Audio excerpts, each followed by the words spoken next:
বেশ অনেকদিন ধরেই একটি কমন সমস্যা সবার সাথে হচ্ছে, আর সমস্যাটি হচ্ছে ফেসবুক পোস্টের রিচ কমে গিয়েছে। আর ফেসবুক পোস্টের রিচ কেন কমে গিয়েছে তার কারণ যখন আমি বের করার চেষ্টা করলাম, আমি যা জানতে পারলাম, আমি আজকের এই ভিডিওতে আমি আপনাদের সাথে সেই বিষয়গুলো শেয়ার করব যে অ্যাকচুয়ালি ফেসবুক পোস্টের রিচ কেন কমে গিয়েছে বা কেন কমে যাচ্ছে। আর আপনারা যারা জানেন না তারা অবশ্যই সম্পূর্ণ ভিডিওটি দেখবেন, তাহলে অবশ্যই বুঝতে পারবেন যে আসলে কোন ভুলের কারণে আপনাদের ফেসবুক পোস্টের রিচটা কমে যাচ্ছে বা কমে গিয়েছে। আর শুধুমাত্র আমি আপনাদেরকে একটু বলে দিচ্ছি, শুধুমাত্র একটি সেটিংস অন থাকার কারণেই আমাদের এই ফেসবুক পোস্টের রিচ কমে গিয়েছে বা কমে যাচ্ছে। তাহলে আপনাকে কি করতে হবে, সেই সেটিংসটাকে অফ করে নিতে হবে। আপনি যদি সেটিংসটাকে অফ করে নেন তাহলে আপনার ফেসবুক পোস্টের রিচ বেড়ে যাবে। যেমন আপনার স্ক্রিনে আমার ফেসবুক পোস্টের রিচ দেখতে পাচ্ছেন, সেটা হচ্ছে 1.9 মিলিয়ন লাস্ট 28 দিনের। আর পোস্ট এঙ্গেজমেন্ট হচ্ছে 734.1 কে। নিউ পেজ লাইক আছে আমার 792। এখন আপনারা যতটুকু বুঝতে পারছেন আমার পোস্ট রিচ হচ্ছে 1.9 মিলিয়ন। আপনাদের যারা নতুন তাদের কাছে মনে হতে পারে হ্যাঁ এটা অনেক বেশি post like, sorry post rich, কিন্তু এটা আসলে বেশি না, কারণ এর বেশি ছিল আমার, এটা অনেক কমে গিয়েছে আমার। দুদিন আগে আমার ছিল 2.5 মিলিয়নের উপরে, বাট এখন সেটা কমে গিয়ে হয়েছে 1.9 মিলিয়ন। আমারও পোস্ট রিচ কমে গিয়েছে, যার কারণ হচ্ছে আমি এই বিষয়টি নিয়ে একটু গবেষণা করে যা যতটুকু জানতে পারলাম রিসার্চ করে, আমি আজকের ভিডিওতে আপনাদের সাথে সেই বিষয়গুলো শেয়ার করব। আর আমি আপনাদেরকে লাইভ প্রুফ দেখিয়ে দিব আমার পূর্বের পোস্টের রিচ কেমন ছিল আর বর্তমান পোস্টের রিচ কেমন হয়ে গিয়েছে। অবশ্যই আপনারা যারা আমার চ্যানেল নতুন তারা আমার চ্যানেলটিকে সাবস্ক্রাইব করে নেবেন। আর যা আমার ভিডিওটি যদি আপনাদের ভালো লেগে থাকে তাহলে অবশ্যই লাইক, কমেন্ট এবং শেয়ার করতে ভুল করবেন না। চলুন আমি আপনাদেরকে প্রথমে লাইভ প্রুফ দেখিয়ে নিই।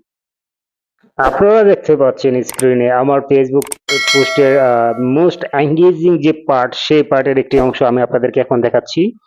আমার মোস্ট এঙ্গেজিং এর মধ্যে যেটা ছিল সেটা হচ্ছে 146.9 কে, তারপর হচ্ছে 43.8 কে, 73 কে। এই টাইপের আমার পোস্টের রিচ ছিল, বাট হঠাৎ করে আমার পোস্টের রিচটা কমে গিয়েছে।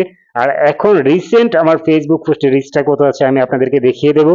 আর তখন আপনারা বুঝতে পারবেন আসলে ফেসবুক পোস্টের রিচটা এখন আমার আগে কোথায় ছিল, এখন কোথায় আছে, বা আমি পরে কোথায় নিয়েছি। এখন আপনারা যেরকম দেখতে পাচ্ছেন আমার রিসেন্ট ফেসবুক পোস্টের রিচটা কত, 2.3 কে অনলি। সেটা আমি গতকালকে যে পোস্ট করেছি, আপনারা ডেট দেখতে পাচ্ছেন সেই পোস্টের। তারপর হচ্ছে যে গতকালকে আরেকটি পোস্টের রিচ হচ্ছে 4.6 কে। তার আগের দিনের পোস্টের রিচ ছিল কত, আমার মে 20 ছিল 36.6 কে। তারপর হচ্ছে 4.5 কে। এইভাবেই আমার পোস্টের রিচটা কিন্তু ধাপে ধাপে কমে যাচ্ছে। আপনারা যদি আমার ফেসবুক পোস্টের রিচ আরো একটু বেশি দেখতে চান তাহলে আপনারা পরের স্টেপটা একটু দেখে নিন, তাহলে বুঝতে পারবেন যে অ্যাকচুয়ালি আমার ফেসবুক পোস্টের রিচটা কোথায় ছিল আর এখন কোথায় গিয়েছে। তাহলে এখন আপনারা দেখতে পাচ্ছেন আমার দ্বিতীয় ধাপের পোস্টের রিচটা কেমন। আপনারা দেখতে পাচ্ছেন আমার যে শুধু ছবির পোস্ট ছিল কত, 3.4 কে, তারপর 6.2 কে। আমার কিন্তু এখানে পোস্টের রিচ ছিল কত, 528.4 কে। আমার পোস্টের রিচ কিন্তু এই টাইপের ছিল, কিন্তু আমার পোস্টের রিচ কিন্তু ক্রমান্বয়ে কমে গিয়েছে, শুধুমাত্র একটি সেটিংস অন থাকার কারণে। আর সেটিংসটা এখন আমি আপনাদেরকে বলে দিব যে সেটিংসটা কিভাবে আপনি অফ করবেন, তা দেখার জন্য সঙ্গেই থাকুন। সেটিংসটা কিভাবে অফ করবেন, সেটিংসটা অফ করতে হলে আপনাকে আপনার ফেসবুকে যেতে হবে। ফেসবুকে যাওয়ার পর থ্রি ডট অপশনে ক্লিক করতে হবে। থ্রি ডট অপশনে ক্লিক করার পর আপনাকে যেতে হবে সেটিংস অ্যান্ড প্রাইভেসি নামে যে অপশনটি আছে সেই অপশনে। সেখানে ক্লিক করার পর আপনাকে আবারও সেটিংস অপশনে ক্লিক করতে হবে। তারপর আপনাকে ক্লিক করতে হবে মিডিয়া অপশনে। মিডিয়া অপশনে ক্লিক করার পর আপনি চলে যাবেন অটো প্লে যে অপশন আছে সেখানে। এখন আমি আপনাদেরকে একটু বলে দিচ্ছি কেন আপনি এটাকে অফ করে দিবেন। কারণ হচ্ছে আমরা সবাই আমাদের পেজে কোনো ভিডিও আপলোড দেওয়ার পর আমরা এটাকে চেক করার চেষ্টা করি যে আমার ভিডিওতে কত পরিমাণ ভিউ হচ্ছে, কত লাইক হয়েছে, এগুলো। কিন্তু আমি যখন ভিডিওটা চেক করতে যাই তখন আমার ভিডিওটা কিন্তু অটোমেটিকলি চলে যায়, প্লে হয়ে যায়। যার ধরুন হচ্ছে ফেসবুক সেটাকে স্প্যাম হিসেবে ধরে নেয়, যেই কারণে আমাদের ফেসবুক পোস্টের রিচটা কমে যায়। তাই আমাদের কি করতে হবে, আমাদের নিজের ভিডিও তো কখনোই নিজের মোবাইল থেকে চালানো যাবে না।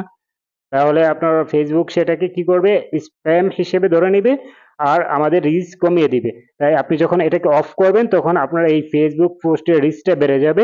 একটু ট্রাই করে দেখুন, তারপর অবশ্যই কমেন্টস করে জানাবেন আপনার ফেসবুক পোস্টের রিচ বাড়ছে কি বাড়ে নাই।